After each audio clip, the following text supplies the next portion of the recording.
Welcome to the PRsonal podcast. I'm your host, Charlotte Nichols, and today on the show, where we get to meet the real person behind the professional, we're meeting Laura Ashurst, who's a mindfulness and meditation practitioner. Laura, how long ago were you first diagnosed with cancer? So my first breast cancer diagnosis came when I was 34, September 2001. My children were 3 and 6 months old. So it was a big shock to be told at that young age that I had primary breast cancer. And I didn't really know very much about breast cancer at all then. I know a lot about it now because I've lived with it for so long. But back then, I didn't know a lot about it at all. My goodness, and you had such young children. How did you take the news? It was total shock, really. I never ever expected to be told that what I'd gone with, what I thought was a cyst, would actually turn out to be a tumour. And I don't think you can ever be prepared to hear the words, you've got cancer, especially at such a young age, and with 2 very small children. Mm-hmm. So it was a shock, but I didn't actually... I kind of thought, right, well, I'm busy. I was working as a senior lecturer in a big college. I had a career, and I thought cancer isn't going to stop me doing any of that. And just wanted to know what was the best way forward, what treatment plan there was, how that would all be approached.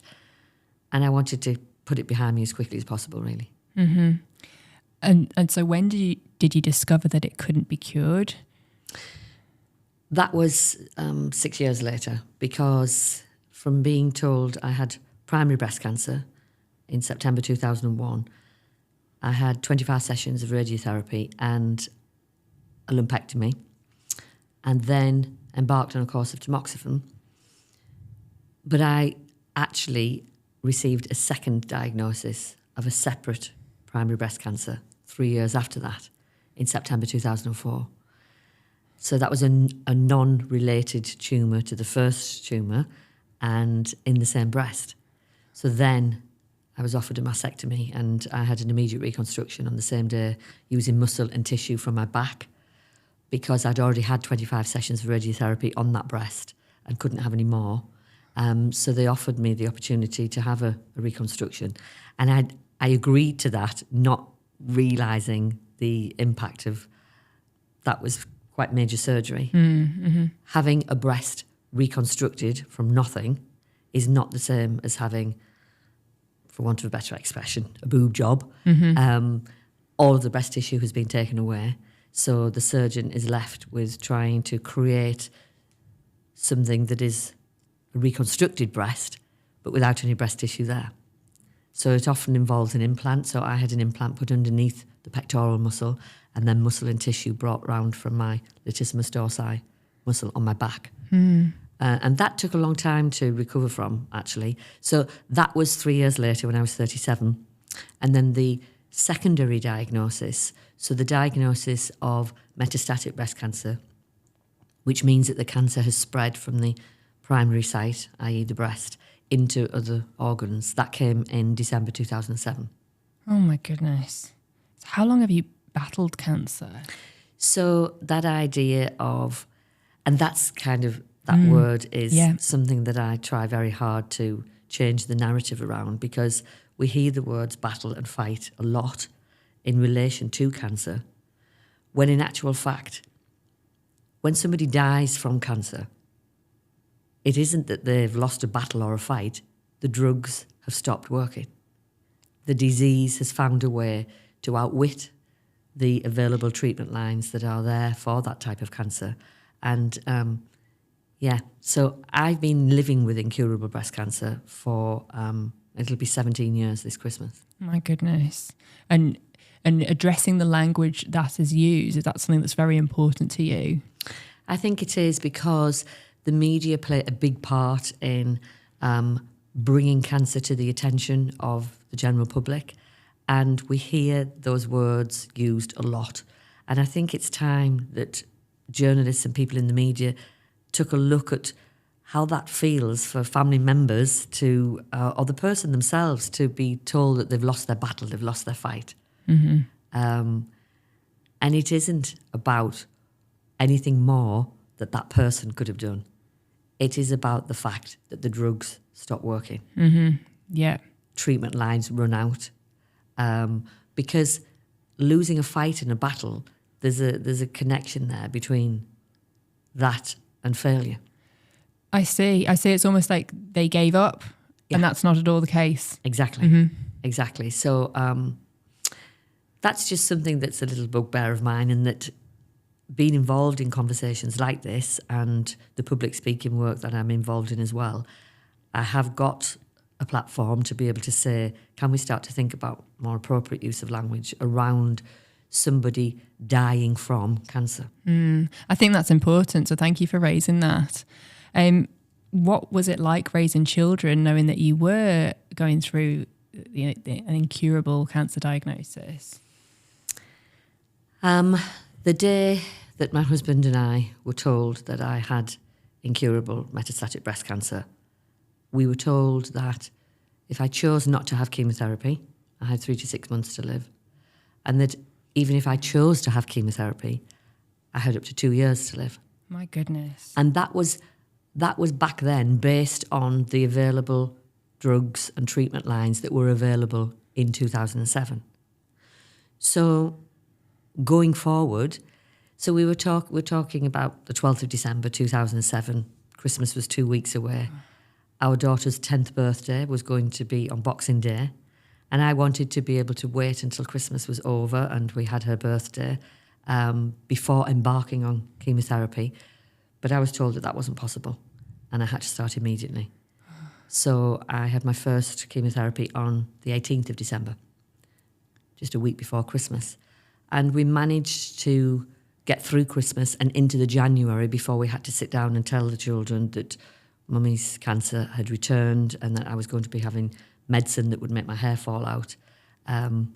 And we do pride ourselves, Paul and I, that we did manage to have that Christmas without cancer consuming everything. And that we were able to see our daughter have her 10th birthday, carefree, without the cancer word being used in the family again. And so that's something that we tried very hard to do. And we managed to achieve that. And we told the children mid-January, just round about my second chemotherapy, because my hair was falling out and it was getting harder to hide that fact. And how did they cope? Children are very resilient and they respond to whatever you tell them. We tried to be as honest as possible. We didn't actually tell them that I was going to die. And hindsight is a wonderful thing, because as things have turned out, I am still alive. And so the children are 23 and 26 now, so they're young adults with lives of their own now, and they look back on my cancer history, and both of them would say that they don't feel as though they were growing up in the shadow of cancer. Jack, being 6 months old when I was first diagnosed, he's 23 now, and so that barometer, that time frame, he doesn't know me without Mum having had cancer in her life. And Megan the same, really. She was 3 when I was first diagnosed. So they're both just extremely grateful that I am still here. Both of them have experienced what it's like for close friends of theirs to lose a parent to cancer. And so they're very grateful that I am still here. Yeah, it's incredible. You know, you must have such strength to keep going. How have you learned to live with cancer? I am in a fortunate position currently that the biology of my disease is responding well and has responded well for 17 years to the same drug, which is letrozole. People ask me all the time, what do I do? How am I still here? There's a very straightforward answer to that, and that is that my drug and the biology and nature of my metastatic breast cancer has found a way of kind of locking onto each other. And my oncologist describes it as an exquisite sensitivity. Okay. So my disease has an exquisite sensitivity to the action of letrozole. And that so far it is continuing to work. So I'm monitored very closely. Never in my wildest dreams did I ever imagine that I would still be alive. The average life expectancy for metastatic stroke secondary breast cancer, because there is also a little bit of confusion about what the disease is called when it's breast cancer that is spread to other parts of the body. Okay. So it's actually metastatic cancer, metastatic breast cancer, which is the term that is used to describe when cancer of a certain type has spread from its primary site into other parts of the body. Okay. The typical areas for breast cancer are bones, liver, lungs and brain.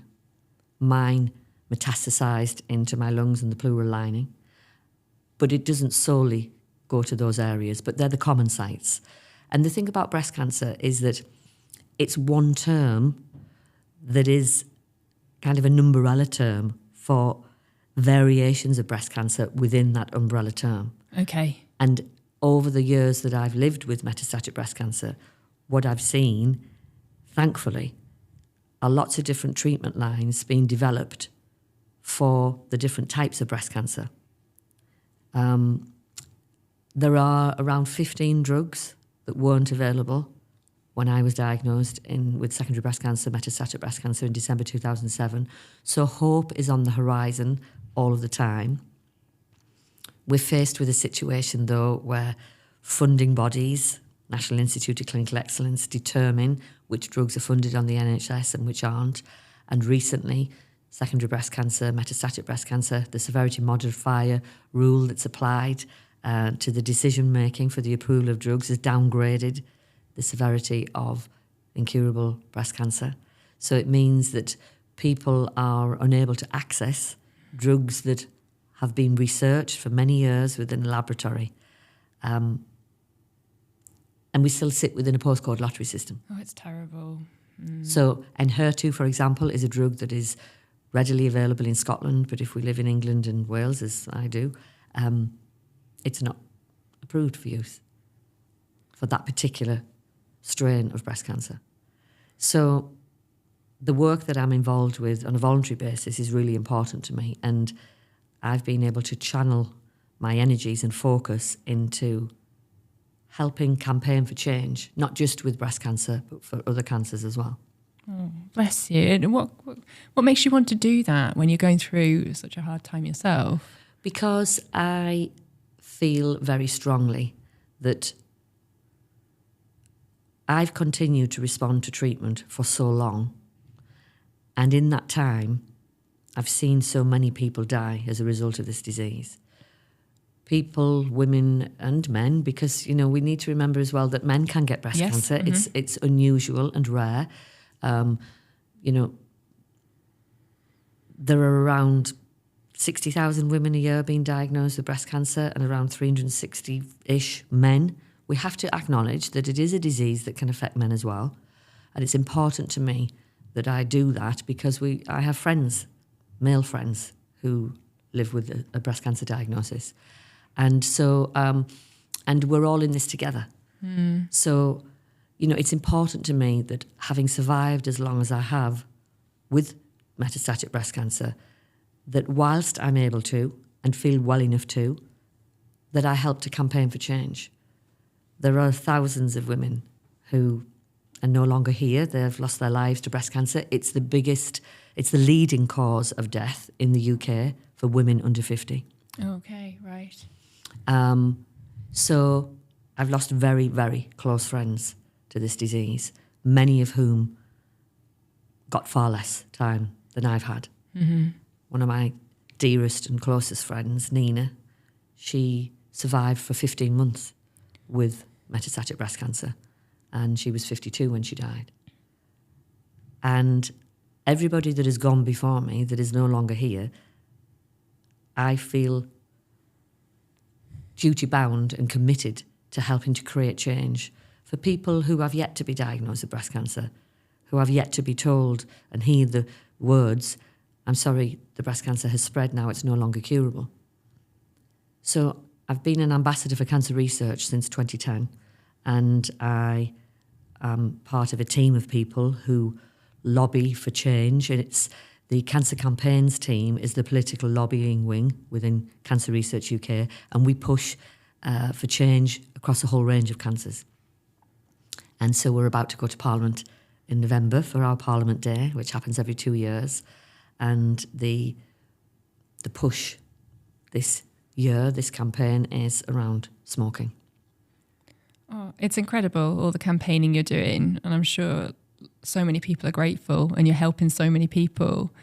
When you had that diagnosis that you had 3 to 6 months left, firstly, what goes through your mind when you're told that? And then secondly, when did you realise that actually I've got more time and then I've got more time? That's a really good question. To hear those words, you have cancer that is now incurable. And if you choose not to have chemotherapy, you have around 3 to 6 months. That was a hugely traumatic moment. But also it made me realise that actually there is a choice. Some people, for whatever reason, might choose not to have chemotherapy or accept the treatment and drugs that are on offer. And that's a very personal choice. But then I heard the other half of the sentence, which was, and if you choose to have chemotherapy, you have up to around 2 years, bearing in mind that prognosis was given based on the availability of drugs at the time. And I'm still with the same oncologist now. Okay. Who is as surprised as other clinicians within her team that I have continued to respond for as long as I have. I think that gives people hope, because we could be sat in front of the best oncologists in the world, and I'm looked after very well at our local hospital, but nobody has a crystal ball. Mm-hmm. And we are all individuals, and no oncologist can sit in front of a patient and say categorically how long he or she thinks that their patient has. Yes. Because nobody knew that I was going to respond to letrozole in the way that I have. And incidentally, I didn't respond at all to chemotherapy. Okay. All of the lesions and tumour sites in the lung region grew while I was on chemotherapy. Right. And, you know, that's also important to acknowledge that we have chemotherapies, we have radiotherapy, we have surgery. And now, of course, we have the new regime of immunotherapy drugs and all of the research that's going on now that looks at epigenetics and circulating tumour DNA. And so the horizon holds promise for all kinds of new and novel cancer therapy drugs. But we still come back to the idea that nobody actually quite knows how somebody is going to respond to treatment. Mm-hmm. When I was very first involved in the Cancer Campaign team as an ambassador within Cancer Research UK, we campaigned for a voice for radiotherapy, because at the time there were many, many hospitals throughout the United Kingdom that were working with outdated radiotherapy equipment that was regularly breaking down. And we lobbied for an investment of 53 million from the government at the time to help replace and update these pieces of kit, because actually radiotherapy is often looked upon as the poor relation in the cancer treatment world. And actually targeted radiotherapy can be more curative than, is more curative than chemotherapy. Right, but just the machines weren't working properly. So it's that idea that the UK needed investment into every hospital within it to update and renew its radiotherapy equipment. So radiotherapy has a really important role to play within the treatment of cancer.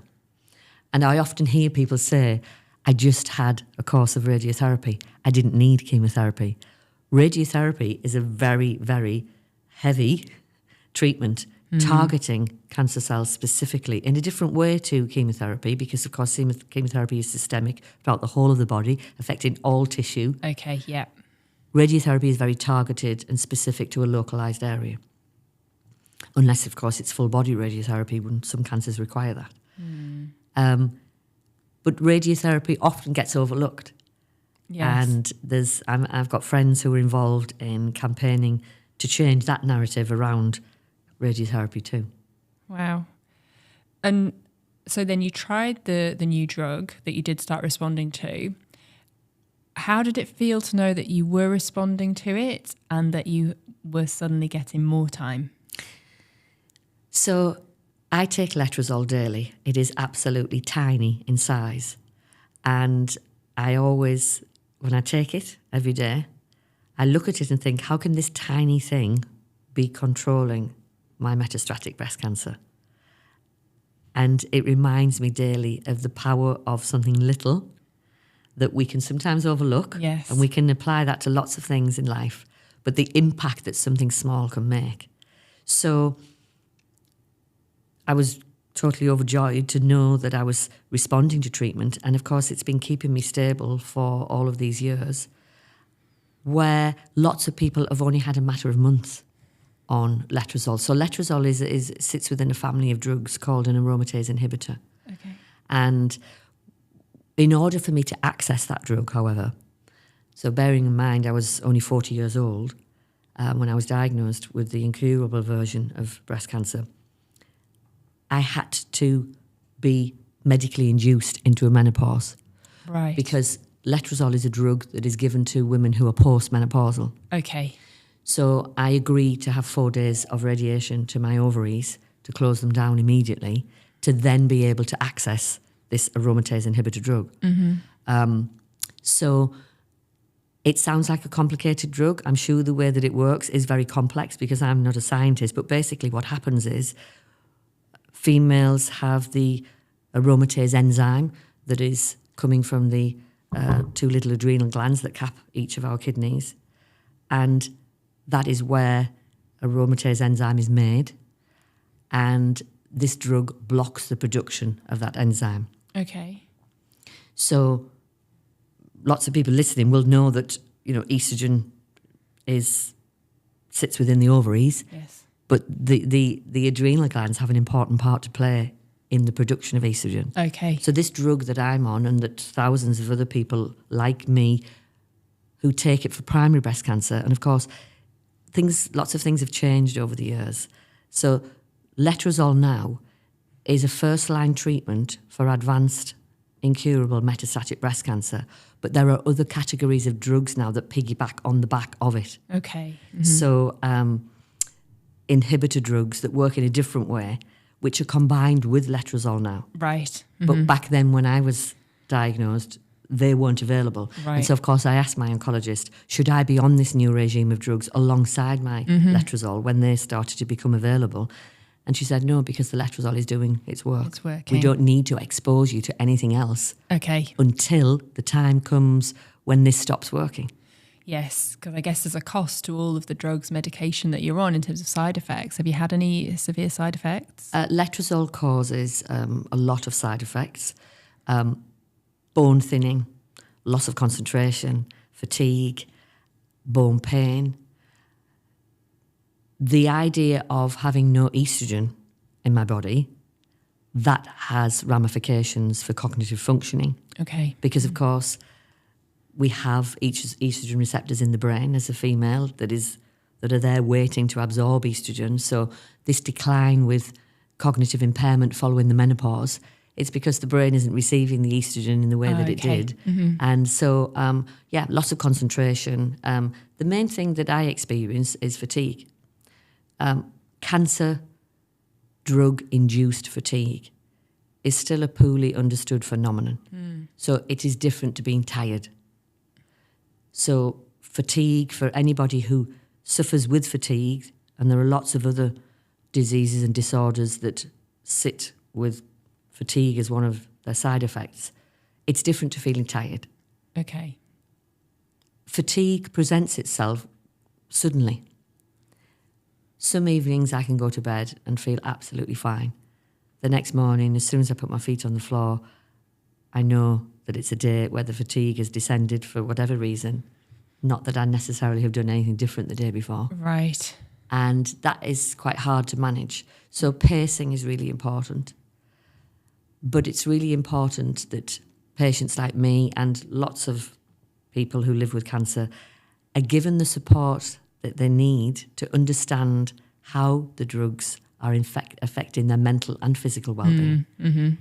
And the mental aspect of living with an incurable disease is the challenge. I bet. More so than the physical in some ways. So this organ that we all live with that lends itself very well to future thinking, forward thinking, catastrophizing, rumination, the what ifs. That was really what led me to train in mindfulness and meditation, because I was exposed to a course of it in 2012 when I was really experiencing quite challenging mental issues. Because when I was first diagnosed with metastatic breast cancer, I did experience a very severe mental decline. And I had some support on the NHS, but very little. I'm still with the same clinical psychologist now that I met in 2008. Right. And she supports my well-being, but all of that has to be paid for privately. Right. And cancer treatment shouldn't just be about the therapies, the surgery, the drug regimes. It should be about addressing the mental fallout that somebody experiences when they hear the words, you've got cancer. Absolutely. I think people underestimate that bit. And that's where we need the NHS to step up. We realise it's about funding. Of course it is. Everything within the NHS is. But we're talking about people's ability to return into society following a diagnosis of cancer, to go back to work with their mental well-being being supported. It's massive. And of course, lots of things have changed. I've seen lots of things change in the 23 years that I've been living as a person with cancer. Workplaces are much more equipped now to support people when they return into work. But we're talking about long-term survivorship, and people are living longer with cancer. So that post-survivorship from the cancer diagnosis, you are a different person. You're not the same person that you were prior to hearing you've got cancer. Yes. It challenges you in so many ways that we're not equipped for until we hear those words, like lots of traumatic life events challenge people. And post-trauma is a new phase of you being a certain way that you need support with. Absolutely. And is that how you then got into the mindfulness and the meditation? Well, actually, many, many years ago, in my early 20s, I was part of a meditation house group. And back then, in the mid to late 80s, it was quite unusual, really. But there was a group of us that used to go to a friend's house, and she led a meditation circle. So in the early days of me being kind of early 20s, I was very interested in meditation then. But it wasn't really until my secondary breast cancer diagnosis, my incurable diagnosis, that the full impact of what this meant affected me detrimentally on a mental level. And I needed a lot of help to function. Family members, medical help as well. I was on high doses of antidepressants and diazepam when I was first diagnosed with secondary breast cancer. And to think that I can do the things I can do today and lead the life that I do, if I look back and look at that version of Laura when she first heard that news, it feels like I'm two different people. Yeah, and there's a lot of that because you found almost resilience and mental strength. The support that I've been able to access, that I've been able to fortunately access, has helped me no end. But actually training myself as well to meditate daily, to have mindfulness as a little bit of toolkit by my side, that helps me to cope with the mental impact of living with an incurable form of cancer. And we all need support to be the best version of us. Absolutely. And what meditation and mindfulness has shown me is that we're all vulnerable, we're all fragile, we're all imperfect. And it's that idea of that's what being human means. the story and the narratives around being strong and being brave and being courageous and being inspirational. Actually, we need to get back to basics and say that all human beings need help and support, because we are all those things. We're all fragile and vulnerable. We're all imperfect. That's our starting point. And that was when I started to realise I'm going to turn towards this vulnerability, this fragility, this set of imperfections that make me who I am. And that's going to be the starting point for me climbing back up to being able to function well. That's really powerful, almost leaning into your vulnerability. And so what sort of mindfulness and meditation techniques do you practice? So mindfulness is a word that we're hearing a lot about. It's a bit of a buzzword, but it basically is describing a way of being where awareness arises through paying attention on purpose, in the present moment, in a particular way, and non-judgmentally. Okay. And the non-judgmentally bit is the bit that's really important and applies to us all, because we live with a mind that is judging. Yes. Our mind is designed to judge. In order for us to get anything done, we're comparing, contrasting, evaluating, analysing, pondering, wondering. So this idea that we're a non-judging human being, we all like to think we're not, but we actually are, because we have a brain that judges everything. And it judges nothing more greatly than ourselves. Absolutely. And once we start to have an awareness of that, we start to really be able to get to know ourselves a little better.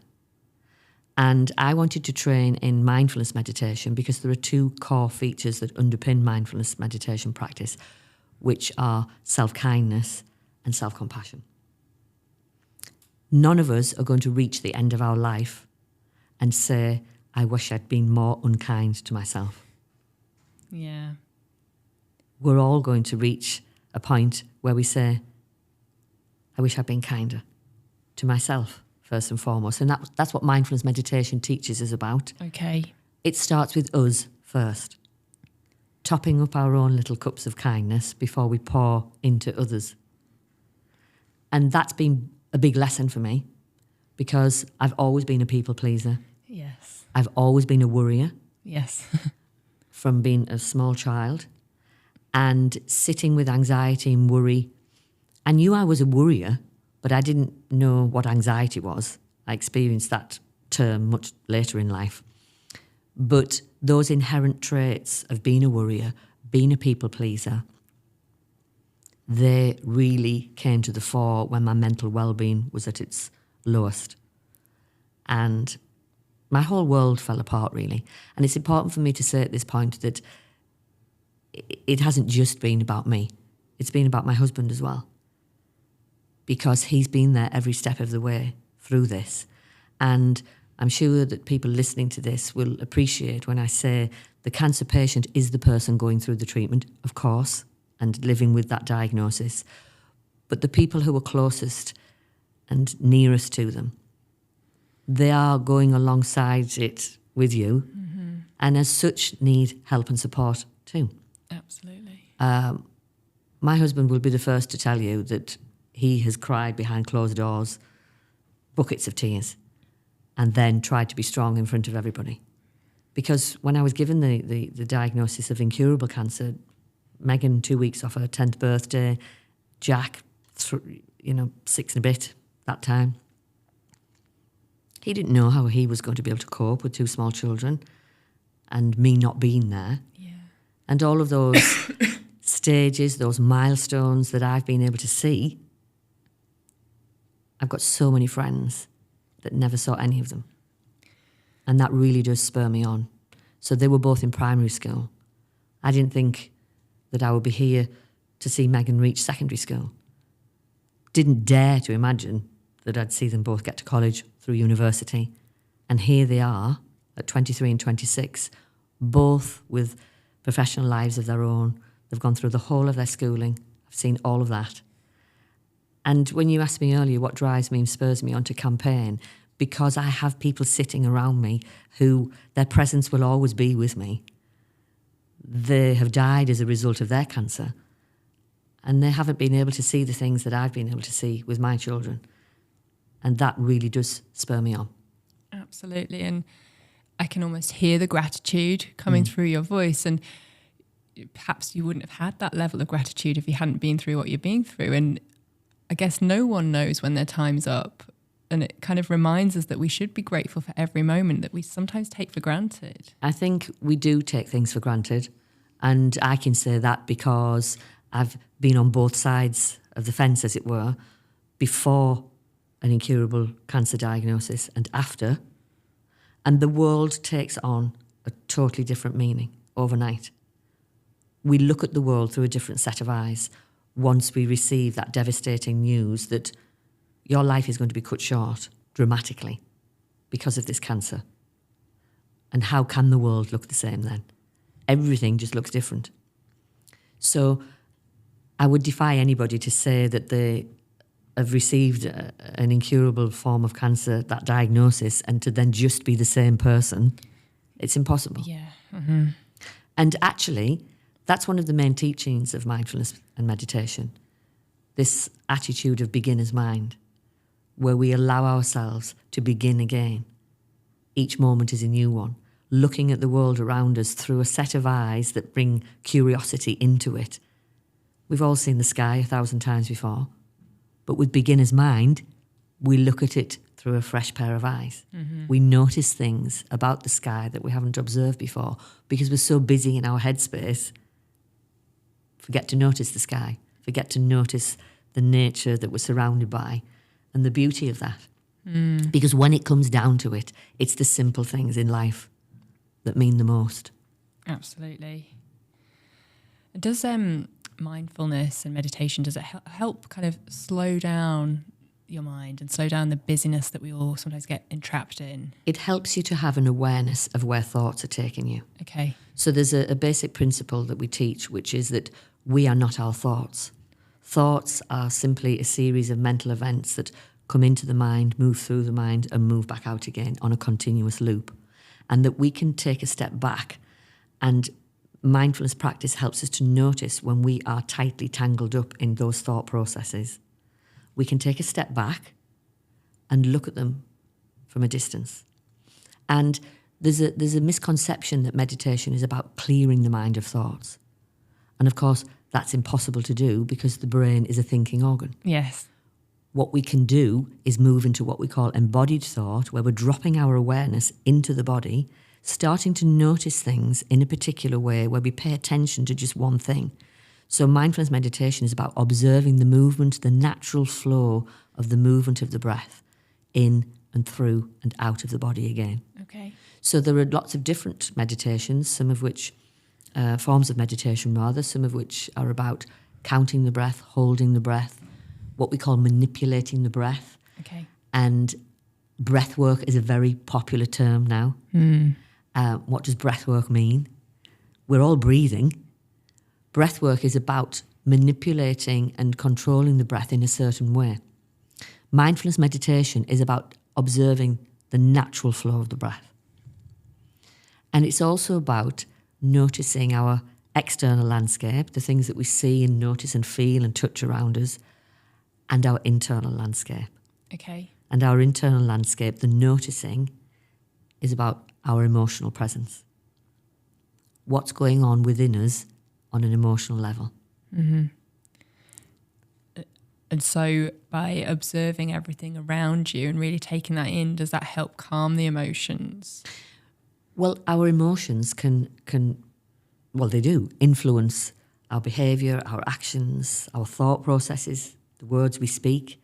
So getting a little closer to looking at what's going on within us and allowing ourselves to turn towards difficult emotions.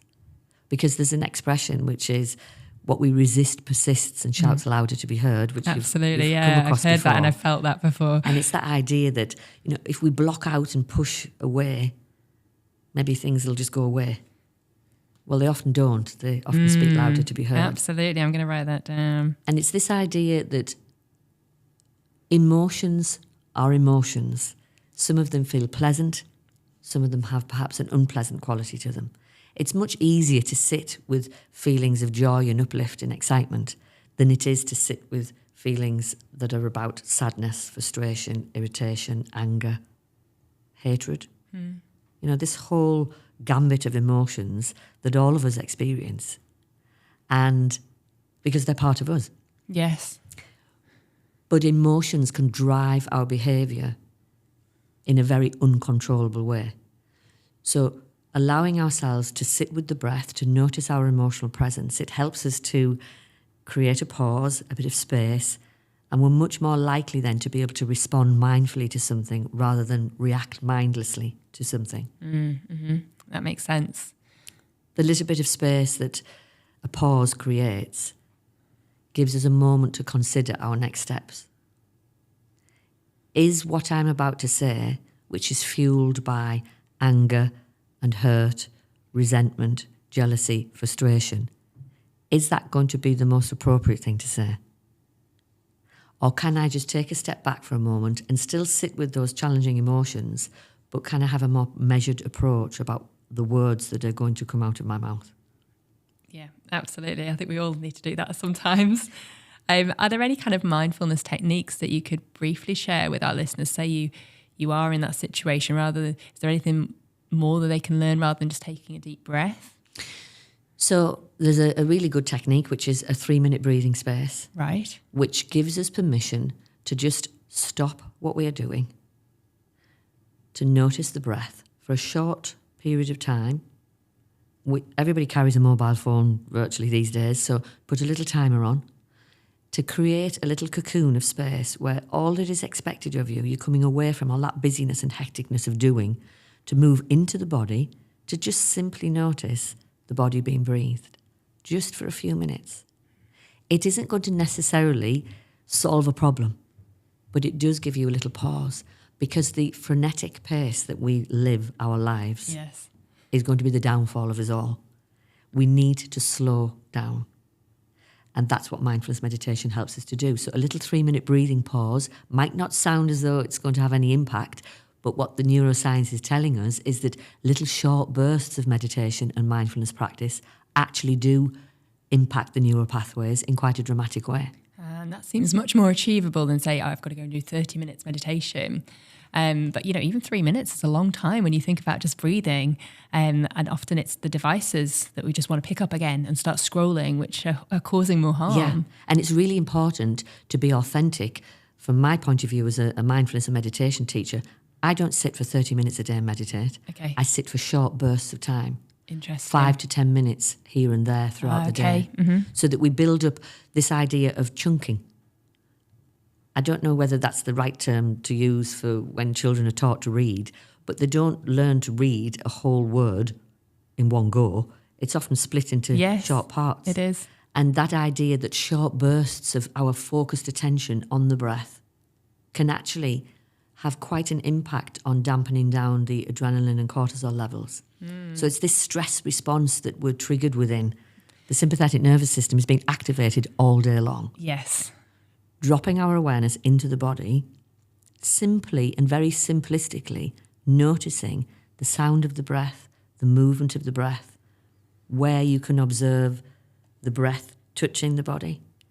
Because generally we're aware of the breath moving in the chest. Yeah. But it breathes the belly, Yeah. it breathes the back of the body. We've got the movement of the rib cage, that subtle movement that with every in-breath, there's expansion of the rib cage that kind of nudges the inside of our inner upper arms. Noticing all of that is only possible when we choose to pause. When we live in our headspace, we miss the cycles of the breath. Right. We've got around 11,000 cycles of breath every day. Wow. Mm-hmm. So just choosing to come to a place of stillness where we're just observing a few in and out breaths isn't going to solve all of our problems, but it is going to cause a little bit of space to be created where the stress response is dampened down a little bit. Absolutely. Just talking about it now, it's made me much more conscious of my breathing and I instantly feel calmer, even though we're talking about a heavy subject. So thank you for reminding me to do that. You've been through so much. Do you ever feel bitter about the cards that life's dealt you? Absolutely not. because, and the reason I say that emphatically is that we all, every single one of us, experiences some kind of challenge in this life. And if anybody glides through life unscathed, it's highly unusual. So my living with incurable breast cancer is my personal challenge. Other people go through things that I have not the faintest idea about because I've not experienced it myself. I can try to understand, but that empathy that we have when we have actually walked in somebody's shoes, there are so many things and so many aspects of life that have affected my friends, people I love, that I've got no experience of. And yet here I am, being told that I had up to 2 years to live, and I'm still here. And to me, there's something about that that means that I am eternally grateful for the life I've been given. And it would be silly and untrue of me to sit here and say, I'm glad I had cancer because it's taught me X, Y, and Z. No. Mm-hmm. Of course, I wish that I'd never been diagnosed with breast cancer at such a young age, at 34. Of course, I wish I'd never heard an oncologist say to me at 40, this disease will kill you, you're going to die from it. But my life has turned out in ways that I could never have imagined. And the gift I've been given of not only having had children in the first place, and also had 2 children before my first primary diagnosis, because I support women who are unable to have children because of their cancer diagnosis. I've been involved in supporting men who've been unable to have children because of their cancer diagnosis. Yeah. So in many ways, I'm very fortunate. My life has turned out in a way that I didn't expect it to, but it's also turned out in a way that means I've seen much more of life than many, many people. And for that, I always will be grateful. Your outlook is unbelievable, Laura. What's your current situation cancer-wise? So in the cancer world, we use a term that says stability, which means that the daily letrozole is continuing to contain the cancer. So, I mean, and even when I say that, it's still, I hear myself say that and I still can't quite believe it.